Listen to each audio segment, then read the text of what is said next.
शहरियों को फलों के बायकाट का मीठा फल मिलने लगा। कराची और लाहौर समेत दीगर शहरों में फलों के बायकाट की मुहिम ने असर दिखाना शुरू कर दिया। कराची में 100 रुपए दर्जन मिलने वाला केला अब 70 रुपए में दस्तयाब है। आड़ू, सेब, आम, खुबानी और खजूर की कीमतें भी 25 से 30% कम हो गईं। तरबूज और खरबूजे के रेट तो आधे ही रह गए।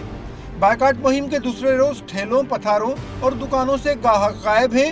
फल फरोश खरीदारों की राह तक रहे हैं। लाहौर में भी मुहिम रंग दिखाने लगी। ठेलों पर रश कम नजर आ रहा है। बाज़ दुकानदारों ने फलों के दाम भी कम कर दिए। खवातीन खरीदारों का कहना है कि कीमतें मजीद कम होना चाहिए। बायकॉट से ये थोड़ा बहुत फ़ायदा हुआ कि उन्होंने कीमतों में कुछ कमी की है फल वालों ने, लेकिन मैं ये चाहती हूँ कि मज़ीद और कमी हो फिर ताकि हम लोग फल आसानी से ख़रीद सकें।